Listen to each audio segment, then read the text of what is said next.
Hello everyone. Welcome to the new series of Tartan SLAM.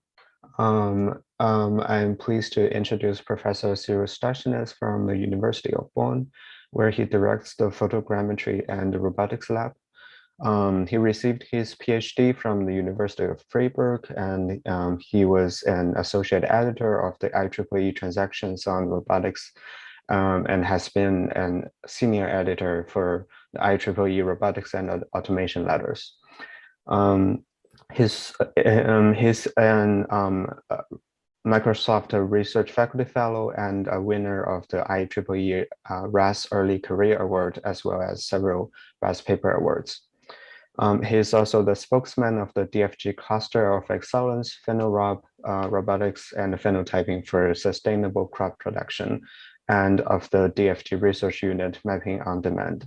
His research focuses on simultaneous localization and mapping, visual perception, robotic learning, self-driving cars, and agricultural robotics.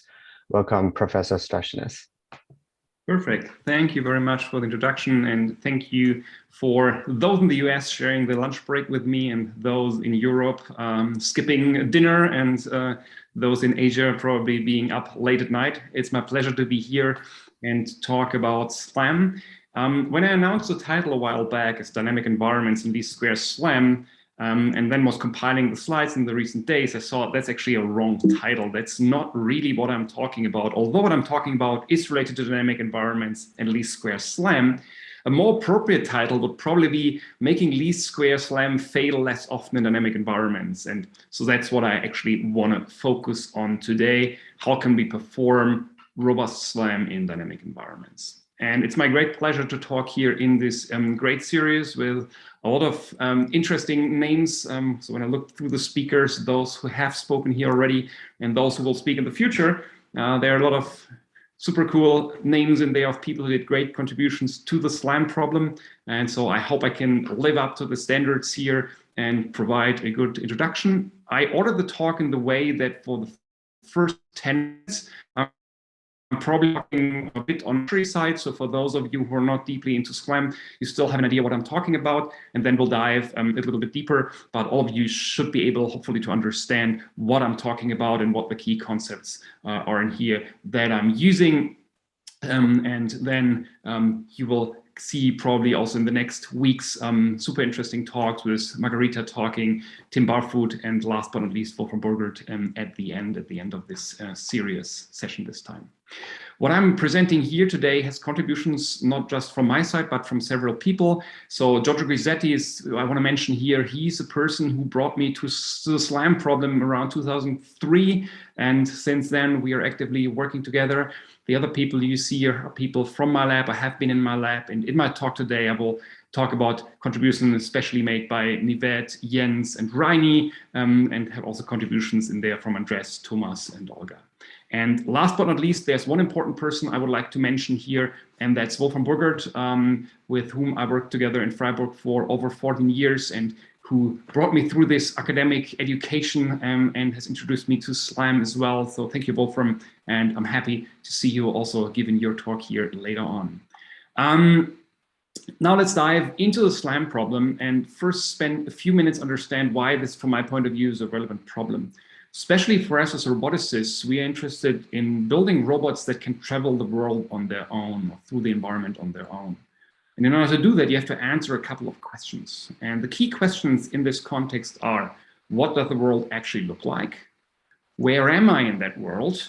And where should I go? These are three key questions that autonomous systems or autonomous robots, self-driving cars, whatever you talk about, need to answer as kind of their basic building blocks in order to decide what to do.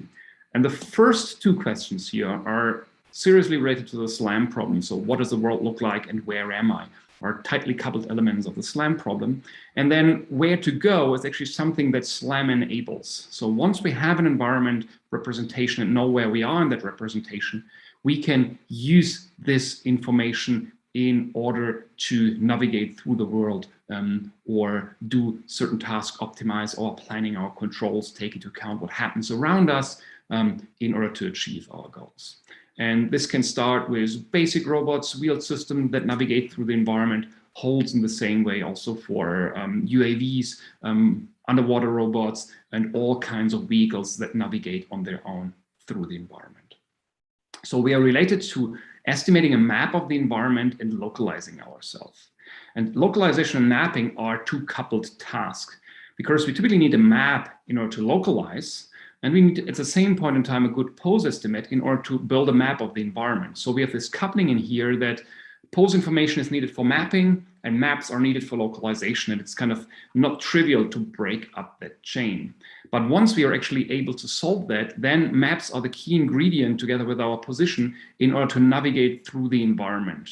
And we are, especially in my group, often interested in online SLAM systems, so systems that we can actually run at frame rate or near frame rate, so that we can use it in order to perform navigation actions. And this combination of mapping exploration then combined with planning is, for me, one of the fundamental building blocks for truly autonomous robots and enable autonomous navigation over here.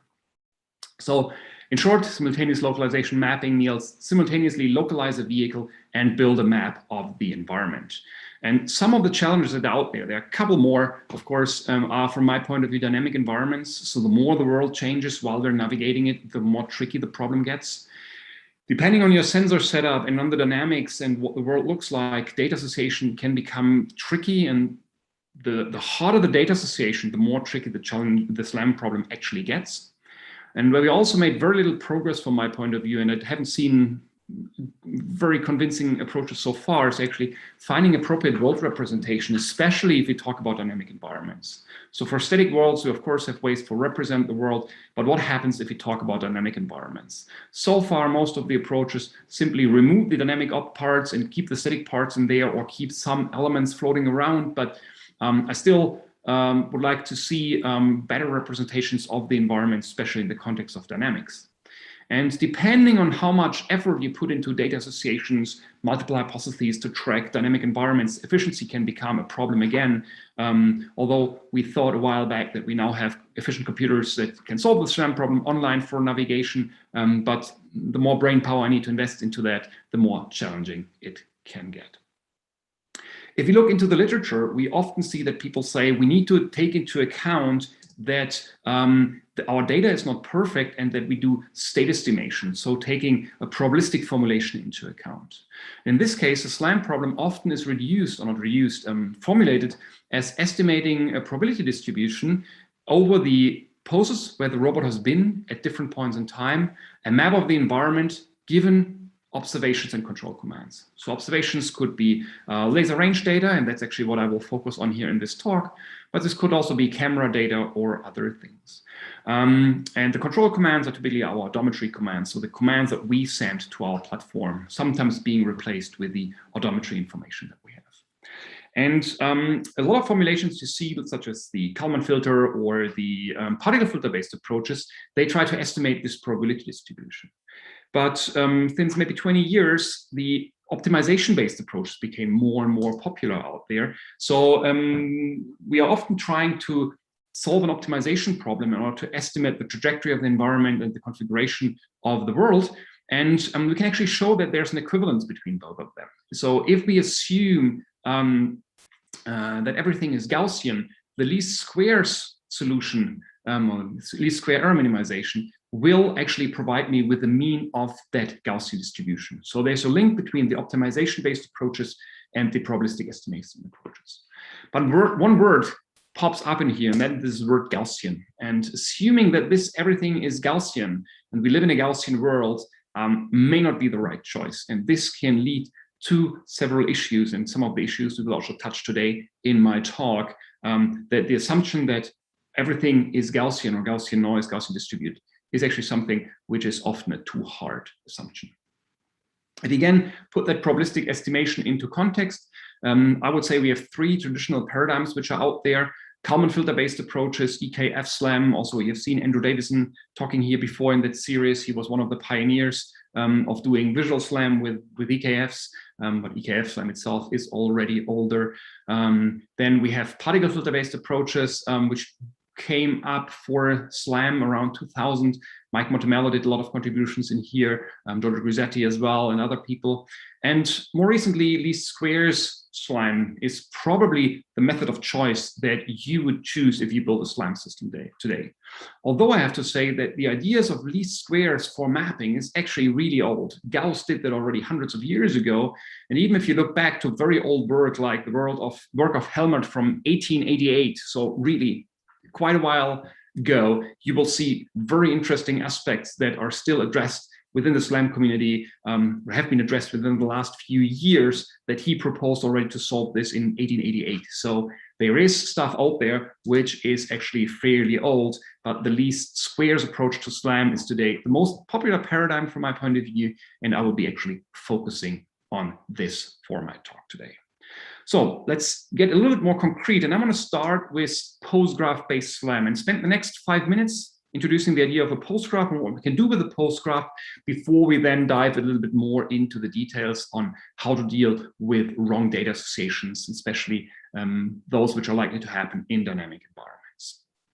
So postgraph SLAM is one way how we can address SLAM using the least squares approach, and it's the easiest form of the SLAM graph. So I saw Frank Delert talking here as well. He probably talked about GT-Semantic optimizations using vector graphs, and you can see the postgraph is a very simplified version of a vector graph that can encode some of the aspects in here. And the postgraph actually estimates poses of the platform of the robot navigating through the environment. And I have this figure that I'm using since a while. This robot is actually the first robot that I built on my own in around 2003 in Freiburg. One of the old pioneer robots equipped with an old SIG laser range scanner. And you assume this robot is navigating through the environment, and it creates those triangles over here, these blue triangles, and they represent poses of the platform at different points in time. So maybe you create one of those nodes every 5 seconds, or whenever the robot traveled for approximately, let's say, 10 meters according to odometry. It depends a bit on your setup. You'll create one of those nodes. And then you have information where those nodes are relative to each other, and they are encoded in so-called constraints. They can stem from odometry. For example, simply counting the revolutions of the wheels can tell you position 0 and position 1 should be, whatever, 5 meters apart from each other. And this is an information that can encode constraints in these edges of this graph that we are going to build up. The important thing to note in here is that those edges or constraints are not perfect. So these are soft constraints, and they are uncertain because they are derived from our observations or our control commands. And while the robot is navigating through the environment, I'm actually building up that graph. And the interesting thing now happens if the robot revisits a part of the environment, for example, performs a loop closure. That means the robot re-enters a part of the environment where it has been already before and tries to or generates constraints between non-successive poses. And at that position, we have different constraints relating triangles with each other, which may not agree with each other. And then I'm in a situation that I cannot perfectly fulfill the constraints that I have in here, and I need to find a solution that tries to fulfill those soft constraints as good as possible. And that's what we're going to do with the least squares approach. So in this postgraph SLAM system, the graph is used to actually represent the problem itself. And the graph consists of nodes and edges. Every node represents a position or pose of the robot at a fixed point in time, at different points in time.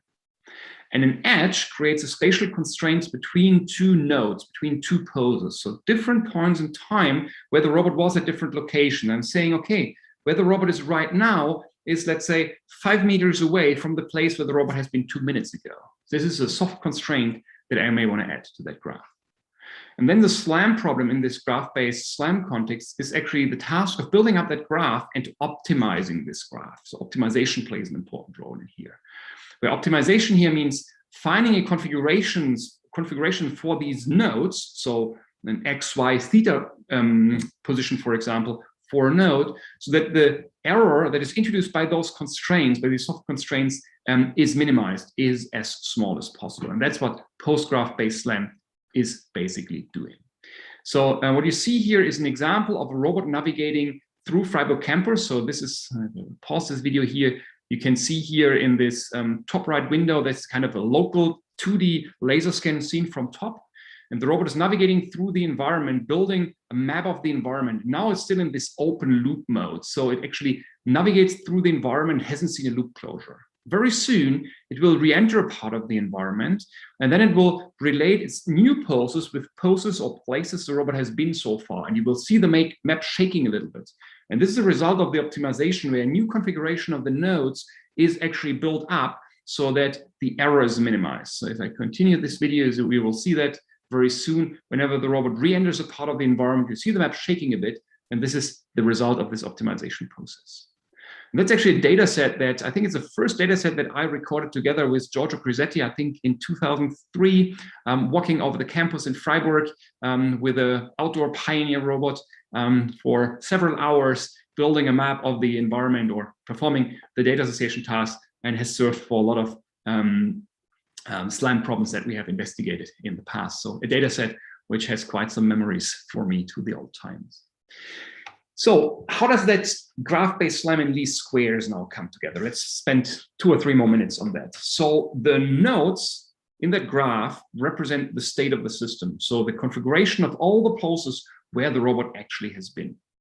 And given the state, so given the configuration of those nodes, we can compute what the robot is expected to perceive, expected to see. Because based on the nodes that are given, if I fix those, I say, okay, this node number 1 and this node number 10 need to have a certain constraint. So need to be at a further distance or a certain distance to each other.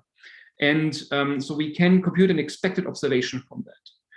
But we also have real observations relating these nodes to each other. And then the task of the least squares problem is actually to find a configuration of these nodes so that the expected observations and the actual observations are as similar as possible. So they agree as good as possible. So we are trying to change the configuration of these nodes, the states of these nodes, so that real and predicted observations are as similar as possible. And that's kind of the optimization problem that we are actually solving. And we are expressing this discrepancy between what we are actually observing and what we are predicting to observe, typically as an error term. This leads to the term of error minimization. So in the end, for 2D graph-based SLAM as an example, we have n nodes, then we have n times a pose variable. The pose variable may consist of an x coordinate, a y coordinate, and an orientation theta of the platform for the 2D world. Then an edge is a relative transformation, for example, expressed as a forward motion, sideward motion, rotate motion, or other ways for representing relative transformations. You're free to do that, typically together with an uncertainty information. And then the optimizer tries to minimize this, least squares problem, where you have a quadratic error term in here, and this error is the discrepancy between what we are observing and what we should observe. And the predicted observations, again, computed through the nodes in the graph, and therefore changing the node configuration changes the predicted observations, and we want to make the predicted observations and the real observations as similar as possible. So this is also an example from a graph-based SLAM system at KUKA in Augsburg, driving around through a factory hall. And though the least squares approach takes this upper pose graph and turns it into the optimized pose graph, so we then can render a map, basically using mapping with known poses, and have a map of the environment. So this was basic graph-based SLAM, explained here, whatever, in 12 minutes, something like this, what sits behind this graph optimization part. And now I want to dive a little bit deeper and look into 2 aspects which I think are relevant for operating in dynamic environments. The first thing which happens is that you are more likely to make mistakes in your data association. So you're more likely to align laser scans, for example, badly with each other, because there are cars driving in front of you and you try to register one scan against the previous scan and you make a mistake in this process due to dynamic objects. Or we have robots navigating in indoor environments and people open and close doors, and you may lead to a wrong alignment of scans or do a wrong place recognition event, trigger that, so that we get wrong constraints. The question is, how do we deal with wrong constraints? Because standard least squares is not very well suited to deal with those wrong constraints. In the second part of the talk, I want to look into semantics and give you a few examples how we can actually use semantic information in order to better deal with dynamic environments. But let's start first with the robust least squares approach, or basically in brief, how to deal with outliers.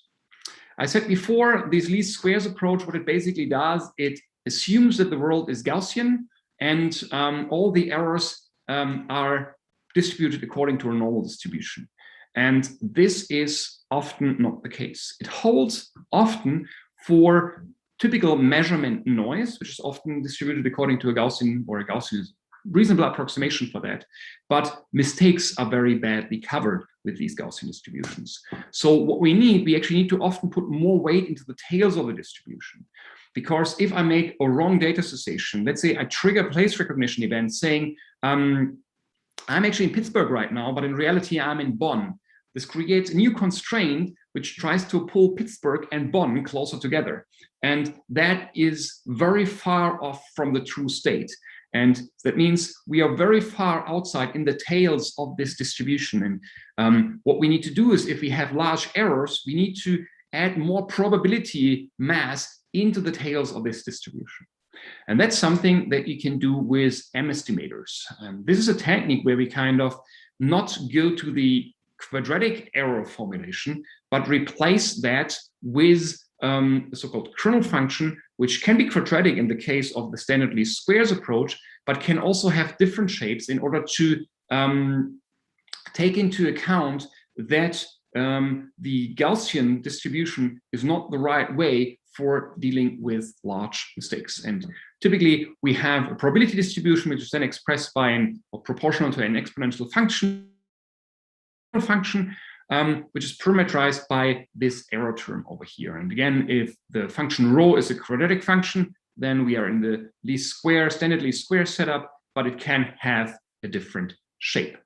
And so if this function rho of e is e square or e transpose e, depending if I'm this is one-dimensional or multiple-dimensional, then we are in the standard least squares approach. But what I can do now is I can change the shape of this parabola and turn it into a different function, taking into account that there are states which are more likely than for the Gaussian case, lying further away from the zero error configuration. And one popular choice, for example, is the Huber function, or the Huber loss, which is basically a quadratic function around the zero error configuration, saying either I'm kind of very close to the actual state and then it's a quadratic function, or further away, it's basically a linear function. So the increase of the error is linear at a certain distance, threshold C, sorry, in terms of the error. And this is a standard choice, downweighing the effect of large errors. And depending on your error distribution, you may choose, for example, the Huber kernel as one way for dealing with outliers. And there's a large number of different functions you can use. You can use the L1 norm, Huber, or other types of robust loss functions in order to better represent or better deal with outliers by simply reducing the weight or the effect and weight of constraints which are very far off from the current configuration. So if I build a local map and then I'm here in Bonn and get a place recognition event that says you're now in Pittsburgh, that would create a very large error term over here. And I wouldn't be able to correct that well. And by going from, for example, a quadratic function into a linear function, they are still an effect of this constraint, but it's downweighted compared to the quadratic case. And there's again a technique which is used in least squares since quite a while. And the interesting thing, what you can show is that a weighted least squares problem, that's what we're typically doing. We have a squared error term and it has a weight, and the weight is basically how certain I'm about this observation. Can be formulated, or the robust estimation can be formulated as a weighted least squares problem. And so if I put the weight in a certain way, the weight is what is shown here at the bottom, as 1 divided by the actual error value and then the first derivative of this kernel function, then I can solve a weighted least squares problem, but I'm actually estimating or solving these, taking these robust kernels into account. And so that's great because we basically can use the tools that we are already using in order to solve also this, this variant of the least squares problem using robust kernels. And that's great because it means we don't need to change our code. We only may need to change the weight computation here and need to add the Jacobian of that kernel function into the game. But it's not much of a change. It's not a new paradigm that we are actually using. But the question that you may have is, which kernel should we actually use or should we choose in order to do that well? And this is nothing you can, or something which is hard to answer in general, because it depends on the types of outliers that you are experiencing out there in the world. And it's very hard to know beforehand what kind of errors you see. It of course depends on your sensor, but it also depends on your environment. And this makes it hard to know which error you're expecting beforehand. So what people have been doing, especially in photogrammetry, they started with using different forms of robust kernels in different iterations of your minimization problem. So they started with kernels which have very heavy tails, performed some optimization steps, then stopped the optimization, throw everything away which is far away, then change your kernel function to a different kernel function, repeat this process, then do with the remaining ones a test. If they follow a Gaussian distribution, throw away everything for which this is not the case, and run another optimization approach. So a lot of hand tuning was involved in order to actually turn this into a robust system, especially if you deal with different types of outliers.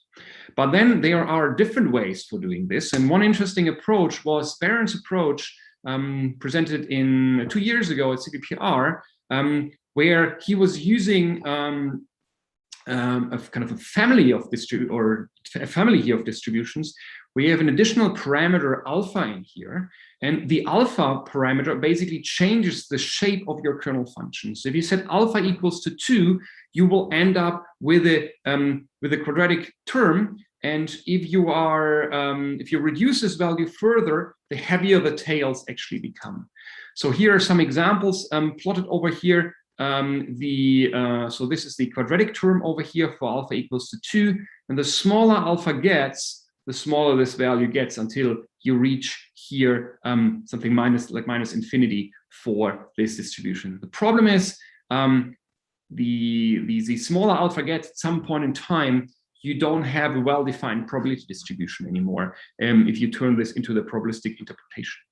And based on the kernel function, you get a different weight. So this is the uniform weight equals to 1. This is kind of the standard least squares approach. And these are the different weight terms for the different kernels that we're using. And what you can see here, if you're down here at minus infinity, it basically means if your error term is larger than, in this case, whatever, 4 or 5, then it's basically the impact of this constraint is basically close to 0. So we're not taking that into account. And that is pretty useful to do because we can adapt this alpha parameter now and adapt it according to the outlier distribution that we are seeing. So you can see here different residual distributions that we observe in reality, and we can actually optimize this alpha parameter in order to adapt ourselves to the residuals. And I have a small video here where you can see we add or we show different residuals, and by just changing the alpha parameter, we actually can represent the distributions of these residuals actually fairly well. And that's something that we want to exploit by changing a fixed kernel into an adaptive kernel function and optimizing the shape of the kernel inside our optimization problem as well. So if we do that, then our adaptive loss function is not a minimization problem only about the state x I had before anymore. It's also x plus my term alpha. And the alpha term describes me how does the distribution of the, or how should my kernels look like, and that tells me something about the outliers that I'm actually looking into. So we can generate a general loss function and also have an equivalence with probability distributions over here. The only problem that I find, I have this normalization or partition function over here, which is an integral, and depending on the shape of this function over here, this integral may be infinitively large, and this can lead to us running into problems because we don't have well-defined probability distributions anymore. So, but the key thing that we see over here is we can come up with this adaptive kernel, with this additional kernel function, which has this additional alpha parameter, which tells me basically what is the shape, how much am I close to a Gaussian distribution, or how much I'm moving away in order to account for outliers and gross errors over here. And I can quite easily plug that into my optimization problem. The problem that I may have is that this integral will approach infinity for negative values of alpha. So this works well if we are saying alpha can be between whatever 0 and 2, that's all fine. But if I go below 0, and these are the configurations where when I account for very large errors, this is not necessarily a probability distribution anymore. Or this integral approaches infinity, and this lead to issues in my optimization.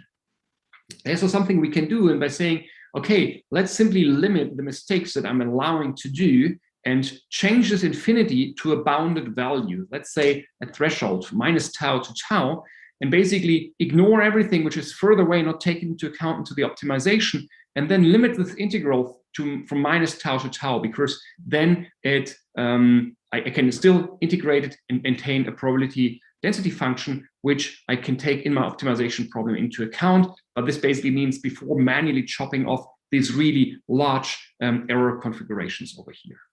If I do this, then I can perform this minimization, at least in theory, not optimizing only over my variables x, but have the additional alpha parameter in there, which tells me something about the outlier distribution. So when we did that first, or Nivette Chibrou, who was the main author of that work, did that first, we said, oh, that's great, that will work very well, but it turned out it didn't work that well. So in practice, you run into several issues. And the problem that you have in here, that the optimization problem is very sensitive to this alpha parameter. So by changing alpha really with very small steps, you get very, very different solutions out, because you're changing the shape of this optimization function for all the individual error terms that we have in there. So in reality, again, the second part in here is very critical, that alpha basically dominates the parameter estimation process, at least for larger problems. For really small problems, it still works well. For larger problems, at least we ran into serious issues. You're sensitive to the initial guess that you have, and you also need to reformulate your least squares problem in the sense that you need to add new Jacobians into your system, because now you have the additional parameter in your error function, and you need to also derive that with respect to alpha, and this requires you to revisit your code and change your code in terms of the computation of the Jacobians, which you may not be very excited about doing. And especially the second and third step over here led us to looking into alternative ways. And this has led to an approach where we do an adaptive optimization or an alternating optimization with the adaptive kernel. So where we're separating the information and t in estimating alpha and then t, and then optimizing alpha and then x, and then going back to alpha, back to x, alpha, x, until we reach a stable configuration. That turned out to work much better, in the sense that for alpha, which is, at least in the simplest form, a 1D line search problem, basically. I just need to look for one value of alpha. Maybe later on I can extend it for different situations I'm in. I may have different alpha terms in my postgraph.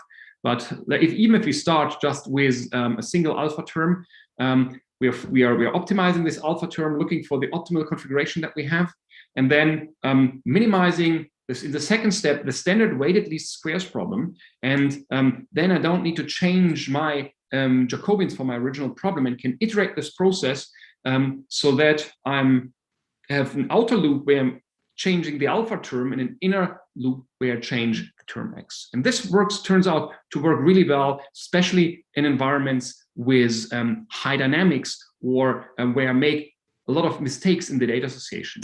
And I brought you a small example over here. So what you will see in the next video, which is shown over here, is actually a part of the Kitty highway sequence. And you see the car driving around and aligning the scans with respect to each other. And here it is, this optimization is used in ICP because it's so nice to illustrate that.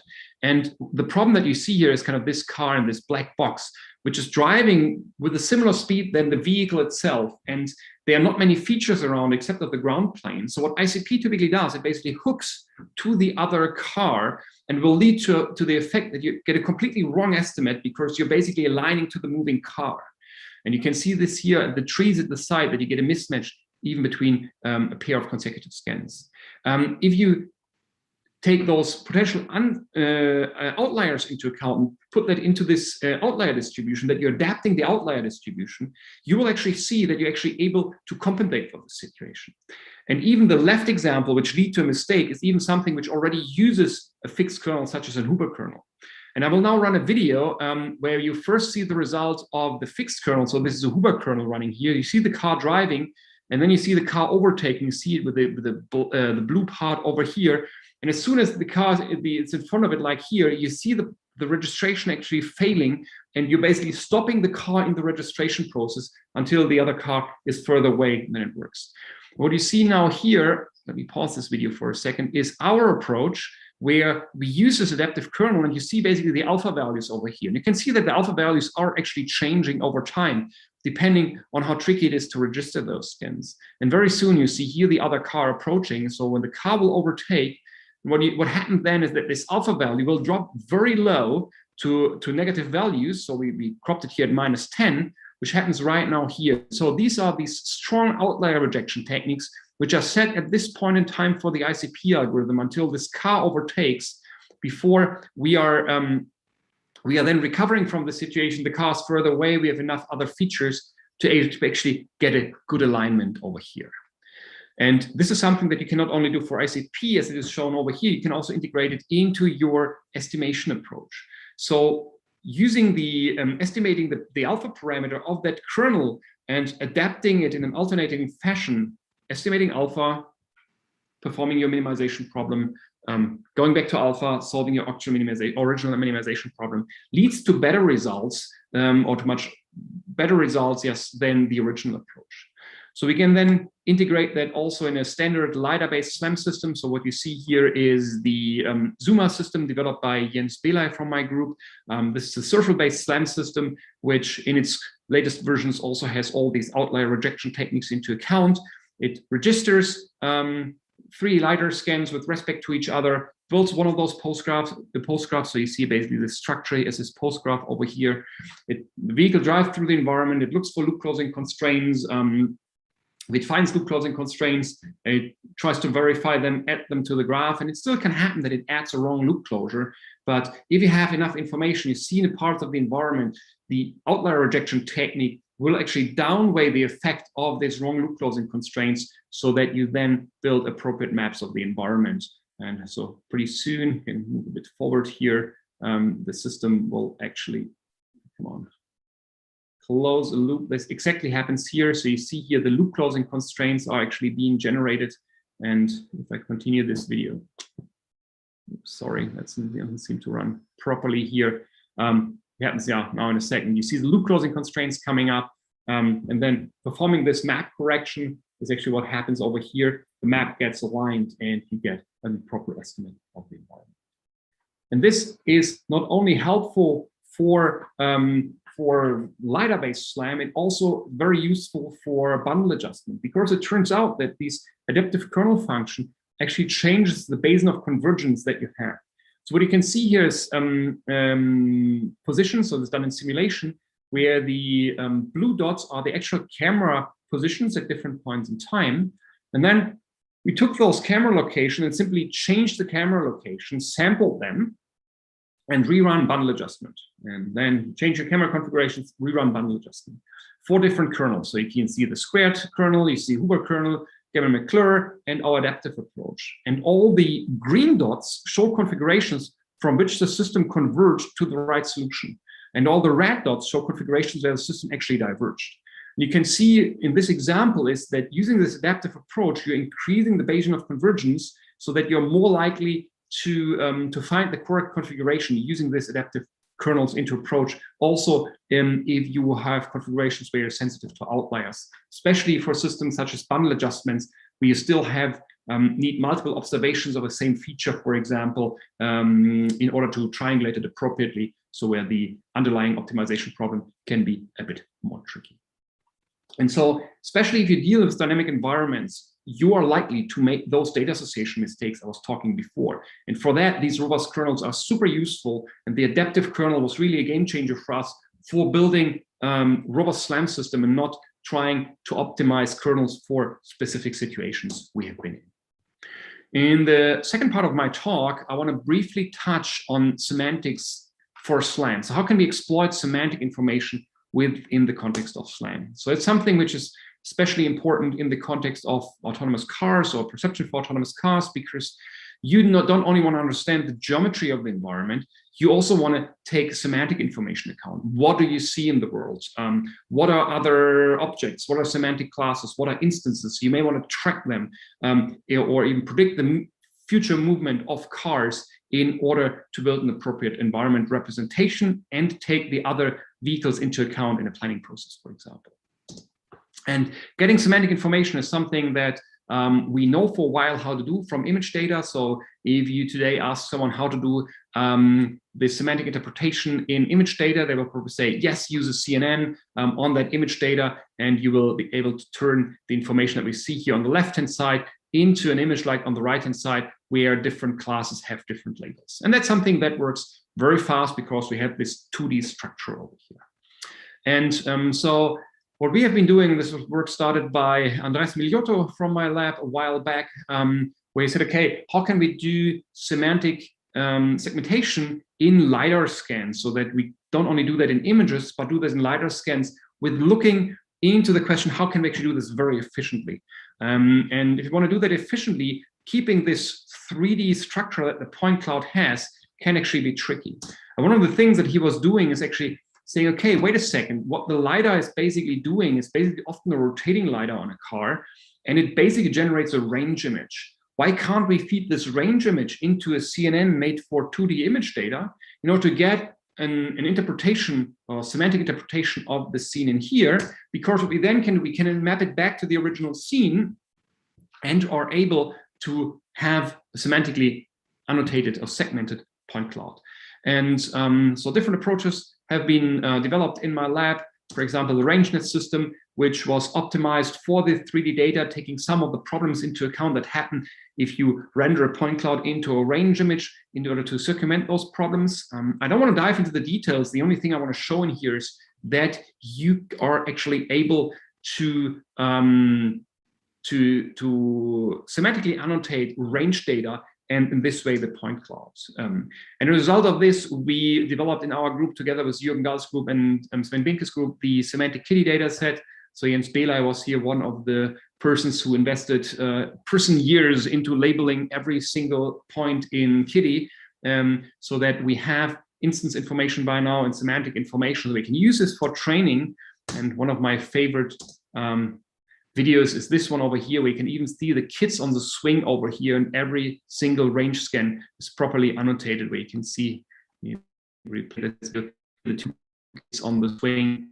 So every point in all point clouds are properly annotated. We can use this for training and then try to integrate this information into your SLAM system so that you not only have geometric information, but you can enrich this with semantic information so that we can build up a geometric semantic interpretation where in this example, every point of a point cloud also has a semantic label attached to that. And if you want to do this, you need to change your SLAM algorithm a little bit. So there's an extension of the Zuma system called Zuma++, developed by Rani as the main author from my group, where we are additionally using this semantic segmentation from the range data, so not using any camera information, in order to take the semantic information in the SLAM system into account.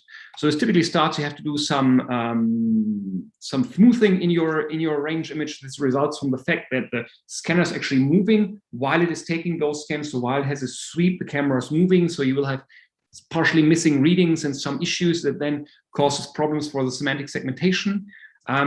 Then we typically run a dynamics filter trying to identify which parts are dynamic. So if I see a car, I'm less confident in trusting this range reading for the registration process compared to its being a building or a street. And also trees can, for example, be tricky, or vegetation. If it's changing in the wind and you kind of see wind blowing and leaves are moving, it's not the best way to use this for at least a fine registration. So you can take that information into account. And then also running a semantic ICP where we can build in a mask, reducing the effect of certain classes in the registration process. And so that we can use this for building the object itself, and then having better means, combining this with robust kernels that we used before, to saying, okay, this part is more likely to be an outlier, and take that appropriately into account in the optimization process. So we then can do, we can keep everything, all the observations, like then we see kind of the cars parked here at the side, but also the cars moving on the road. We can try to keep the moving objects, doing a moving object identification. So we see these cars are still here, but still some leftovers of that cars here on the road, or we can remove everything which could theoretically move. And we can take different variants into account depending on how good I can register at the remaining structures in the environment. I can actually show that this helps quite a bit in order to perform appropriate representation. So again, here you see the next video part of the kitty sequence. So you can see here the video view on top. Okay, sorry, I need to restart that. That was very slow. I hope you can see that appropriately on Zoom in your streaming, where you see on the left-hand side only the geometric SLAM. And you can see, because all the cars move more or less with the same speed and there's not much structure around to align well, and you can see that the geometric SLAM really diverges, whereas a geometric semantic SLAM, where you don't trust the cars, provides much better results. And you can see that if you look to the street signs, which are kind of distinct things which pop out in the scene that we can use at least for visually seeing how well that works. And we can see with the semantics, the street signs of that street sign over here are more or less in one place, where here is smeared all over the place. That we then can integrate this information into a SLAM system and run that all together. So the robust kernels, the semantic interpretation, just working on the 3D point cloud data, annotating every single scan, taking aspects into account if you want to use it for registration or how likely it is to belong to an outlier, to trigger the optimization process so that we actually get appropriate results of a geometric semantic approach, which is less likely, substantially less likely to fail compared to the fact if I would run a standard least square approach without robust kernels, or even with a whatever Huber kernel and without the semantic information. And we can even do that in real time, although real time may be a little bit inappropriate here, but at frame rate of the scanner, which is around 10 Hertz, we can integrate the new data into the process. And with this, I'm coming to the end of my presentation, reaching my 45 to 50 minute limit. So what I was presenting here today were the core idea of postgraphs for computing least square SLAM. Not really going into the details on which sensor we are using, although we use a lot of 3D LiDAR data in here. And the problem that we often have is if environments are dynamic, then data association becomes more tricky. And I need to have new means or other means for handling the data association. One way is for handling outliers in a better way. So we're not the only ones doing this. There's been nice work by Luca Carlone doing this, but also work by Edwin Olsen, which is now even more than 10 years old, on max mixtures, which is a very interesting approach for taking multimodal distributions efficiently into account. Approaches by Pratik Agarwal for dynamic covariance scaling and other robust kernels. So we're not the only ones by far. But what I like about the representation that Nivette developed here, based on the ideas of Baron, is that you can actually automatically change the shape of that kernel in your optimization process.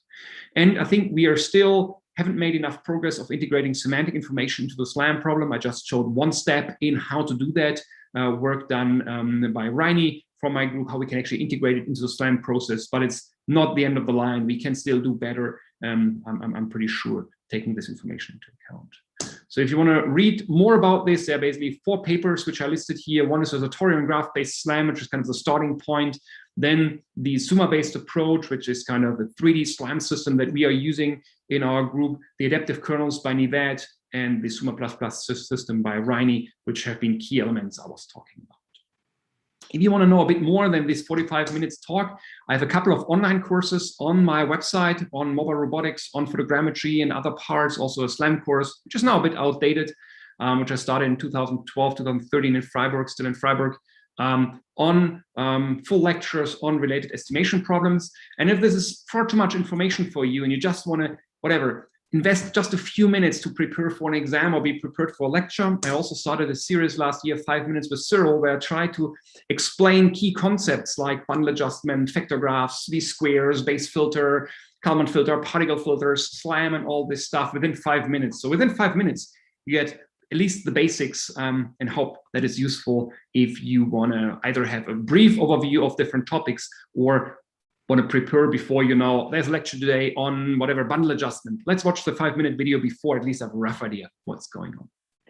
With this, I say thank you very much for your attention. And I hope you enjoyed this 45 to 50 minutes journey here on SLAM in dynamic environments, or making least square SLAM fail less often in dynamic environments. Thank you very much for your attention.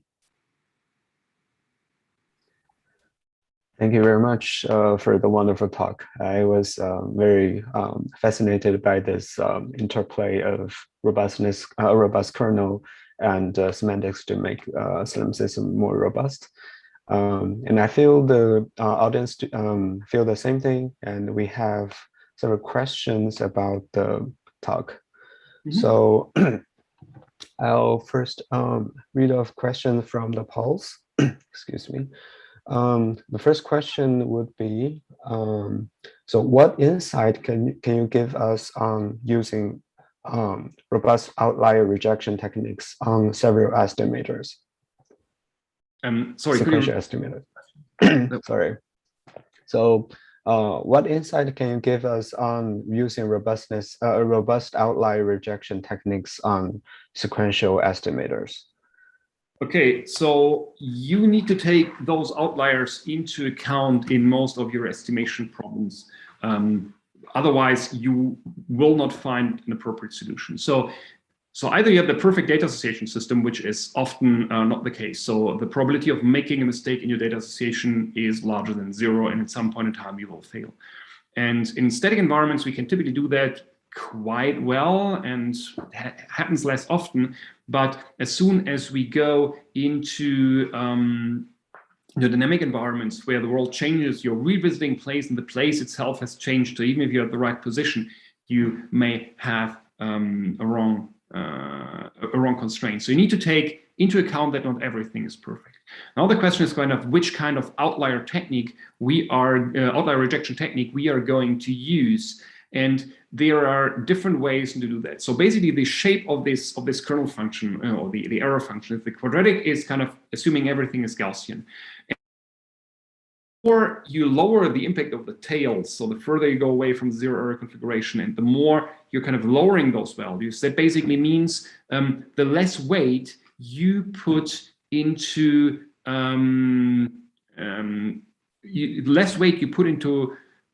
configurations or constraints which generate a large error. So especially if you're very likely to make mistakes, you should take into account that your alpha value can be really, really small to start that. And then by the more certain you get, the more you can turn into the Gaussian distribution and select values. If you treat this as a batch problem where you take all the data in at once and optimize it, or if you do this incrementally, in both situations, you will need those robust kernels being taken into account. And otherwise, you're unlikely to come up with a good solution. At least we failed to do that well. You can do some geometric checks, and if you take different sensors, combining it with IMUs or other sensors, you may circumvent some of the problems, but still, you're never free from place recognition constraints, even in environments where city blocks look very similar. It's very hard for you to identify the world looking similarly. So that would lead then actually to multimodal distributions, and even max mixture may be a better way for doing this if you can encode this information, or otherwise a robust kernel can help to eliminate some of the wrong constraints that you may have inserted until you're in a situation where you can disambiguate your setup again. So even for the incremental SLAM systems, we are always using robust kernels. Great, thanks for the answer. And as a follow-up question, is there equivalence between the adaptive robust kernel and the graduated non-convexity? Oh, that's a good question. I don't know. I can't answer that question because I'm not that deep into the convex optimization aspects, so that I don't feel comfortable to give you a very good answer here. So I'm someone who's coming from a standard least squares background and probabilistic estimation techniques. So I worked a lot with particle filters for handling non-multimodal distributions, for example, for also in the context of the SLAM system, and we are using typically standard least squares minimizers. I wouldn't call myself an expert in convex optimization, so I would like to not answer that question because the probability of making a mistake in my answer would be pretty large. One of the outliers where you want to downweigh my answers. Okay. Then still as a relevant question, so the alpha parameter seems to have resemblance to expectation maximization framework. Yep. So is there a equivalence there? So that's a very good question. So the first version of the paper we submitted got rejected. One of the complaints was that we called it an EM approach with the alpha and this incremental estimation, with some debates about reviewers going on if this is an expectation maximization problem, yes or no, that we called foggily EM, and in the end called it an alternating optimization problem to avoid the reviewers. So some of the reviewers said yes, it is. Some said no. There was even a debate between the reviewers ongoing. So it's definitely very similar. Maybe it's the same. I just closed that chapter and say it's an alternating optimization, but it's basically a EM. Sounds great.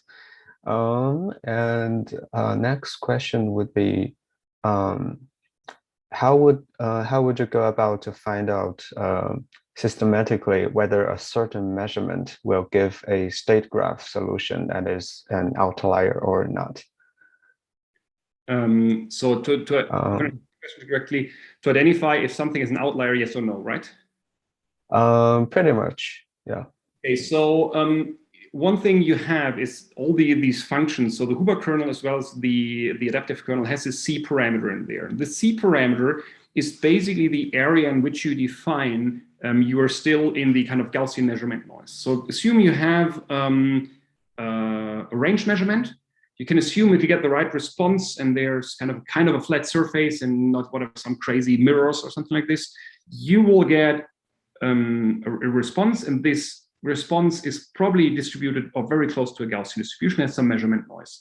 And this noise may be, depending on your laser scanner, a few millimeters or a few centimeters or even micrometers if you have a super precise one. Then this C, basically the standard deviation of this measurement noise, will define when you are in the area of an inlier, a core inlier.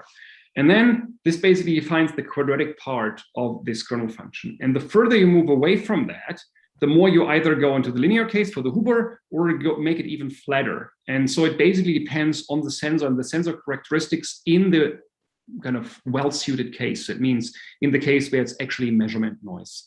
So for a laser scanner, again, can be in the orders of centimeters, or depending on the laser scanner quality of the laser scanner you have, can even be more precise. And whatever is in there is kind of a core inlier, and everything else is an outlier. But again, sometimes not everything is perfect. You know, you have timing issues. So how good is your time stamping? So you may be a little bit off just because of your pose and your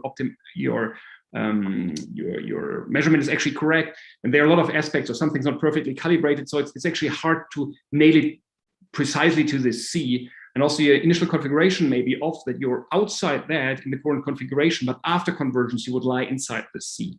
Therefore, you don't want to chop them off brutally in the beginning. You actually want to take them in the optimization into account, but with a lower weight, see until you converge, and then you may want to reduce the outliers further.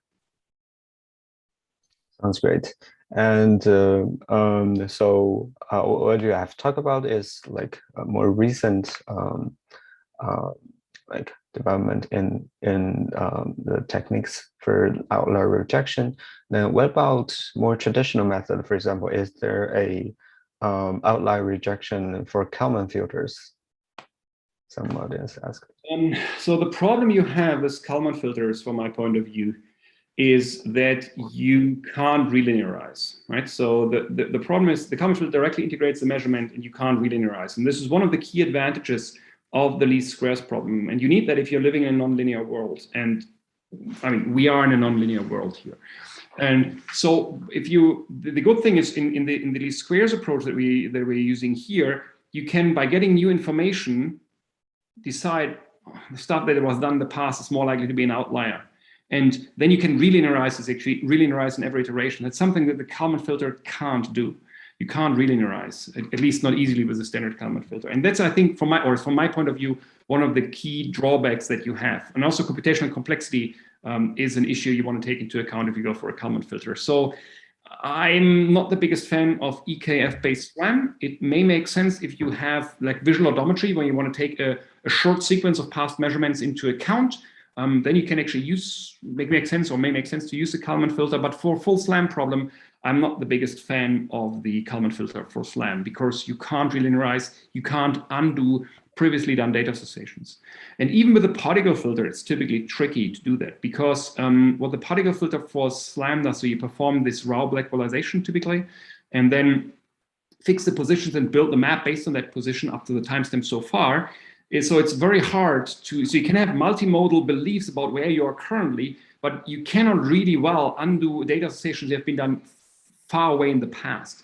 Or you need to put a lot of tricks into the game, such as recovery states and then rebuilding particle diversity, which are techniques on their own. So you can take that into account at the current point in time, but if you can make the decision if something is an inlier and outlier only later on, then the least squares approach, I think, is the way to go, and is one of the biggest advantages of this paradigm, that it allows you to take out something later in time. Sounds great. And the next question is about the alternating optimization. Yep. So the question is the adaptive robust kernel estimation method sounds really interesting, and I believe the alternating minimization is similar to expectation maximization. Are there any specific cases where it might fail? So let's say it this way: you're not guaranteed to find to come up with the correct solution. That's pretty clear. But we haven't. So we were able to improve the situations that compared to using a fixed kernel, but we didn't really experience situations where we got worse results rather than a fixed robust kernel. So we're improving the results, but you're not getting worse than committing on one kernel, because you have multiple kernels that you take into account. Of course, you pay a certain price in terms of computational speed. So you need to do, because you need to fix alpha and then compute the other parameters. So it takes a bit of overhead in terms of computational resources. But in terms of quality of the results, you're not losing by changing from a fixed robust kernel to this adaptive robust kernel, because you can actually adapt to the outlier situation that your system is actually experiencing. The other one is kind of, you close your eyes and says, okay, it's this distribution, and the other approach adapts to the right distribution. So you're typically doing a better job unless you guess blindly the correct outlier distribution. Great. And now couple questions about semantics. So you spoke about using semantic segmentation for building maps. Do you have any thoughts on incorporating instance level segmentation to create like grid body landmarks with semantic labels, and inferring semantic labels as well in the SLAM systems? Okay, so we also have been using instance segmentation system or panoptic segmentation, where we try to estimate the semantic classes and the instance information. But the way, so there are different ways how you can incorporate this. One way, and this was kind of the easy way I was actually presenting here, is actually trying to downweigh the effect of whatever vehicles, for example, in your scan. You could say some vehicles are standing and some are more likely to be moving. So I kind of can use the standing vehicles for the registration, the other one not. But it's actually, from pairs of scans, not too trivial to actually estimate that. So we are working on moving object segmentation, where we explicitly keep the cars which are standing and only go for the dynamic ones. But for the process that we have been using, we have actually been taking that out. We have other tracks of research ongoing. This is typically more relevant from our point of view for indoor environments, where you want to store certain objects in your environment, because for the task that the robot is using, objects play a certain role. So in there, you can actually make an instance space, or in panoptic segmentation, where you have the semantic information and the instance information to create landmarks for certain objects, and then say, okay, a certain object like the chair is moving, and then the whole chair is moving, not an individual part of that. There has been great work, I think, starting with Andrew Davison working on that, doing approaches of taking these objects into account, and a couple of other approaches. We are working on that as well, but we are not there at the moment where we can say we are leading the state of the art. So there are people like Andrew Davison, I think, and his group have done really great work in this area. Also, ETH Zurich, Roland's lab, they're doing nice work over there in this context. It's definitely relevant, and Then you need to think about your environment representation. So you will have some graph structures where you enrich your graph with objects. And then the question is, how do those objects move? You may want to run persistence filters on these individual objects to see if they disappear and how can I estimate that they are disappearing. So there's a lot of stuff that you actually can do in this context. So it's definitely an interesting area. And we are looking into this as well, but more in the context of indoor environments rather than outdoor environments at the moment. Great. And then one more question about the moving versus immovable objects. Yep. So this is also one of my questions.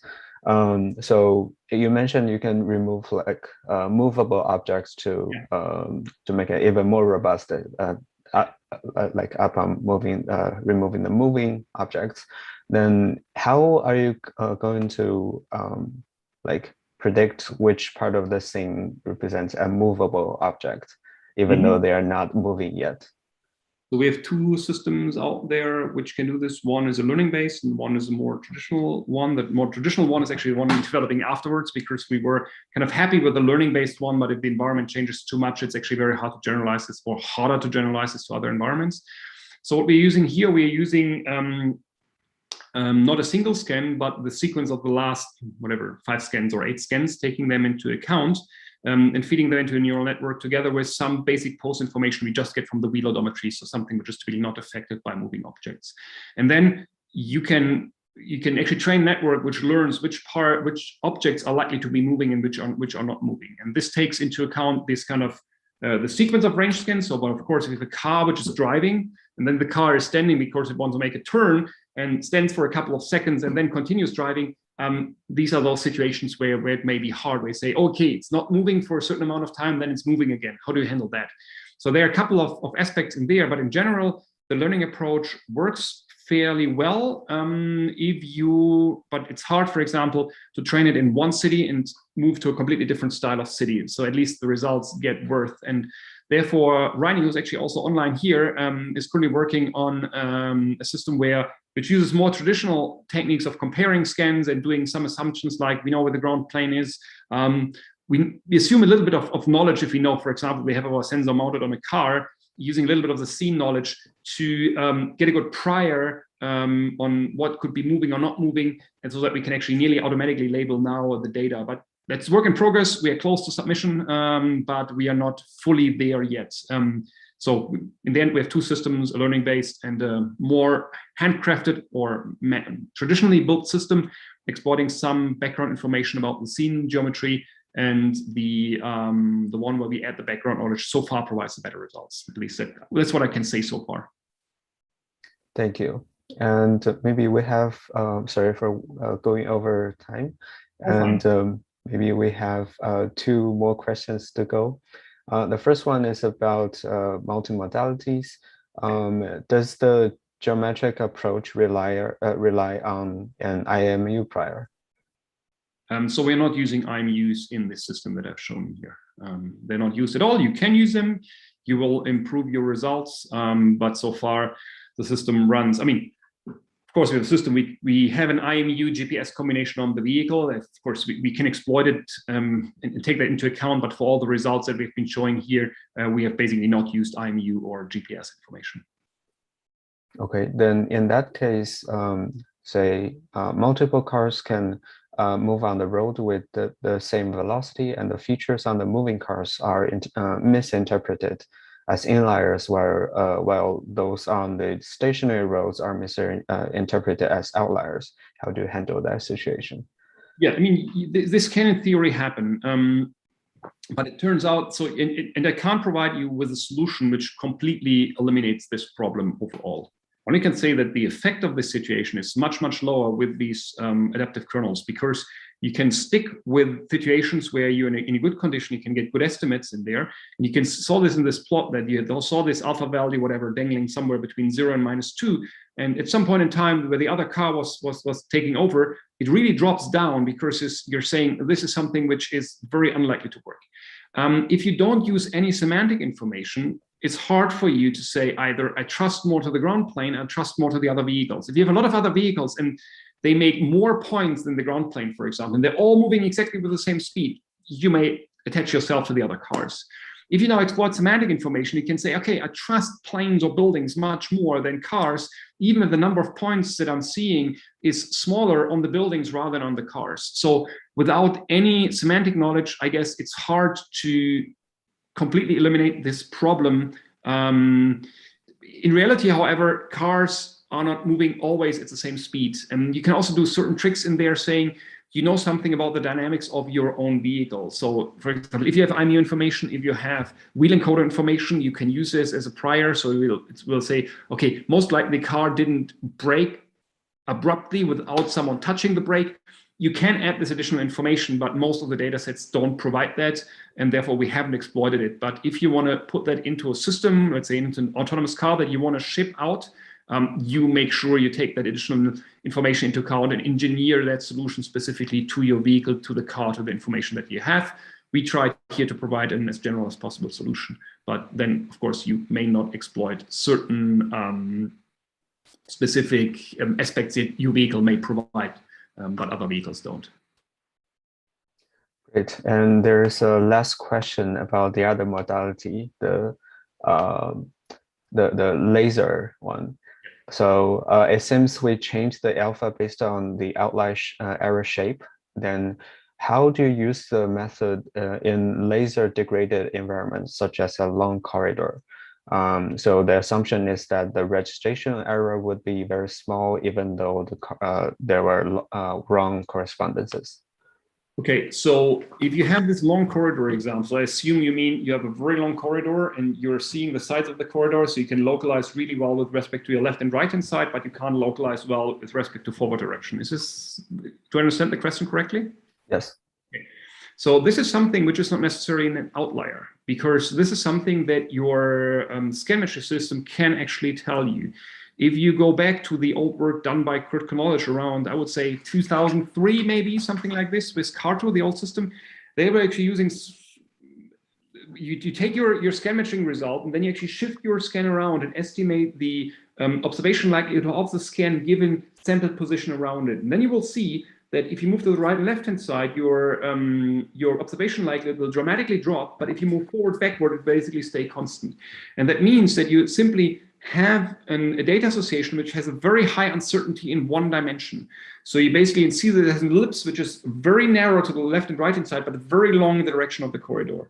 And this is still something that you can handle fairly well with the Gaussian distribution. The only thing is you need to estimate it from your scan measure, but there's nothing inherently wrong with that.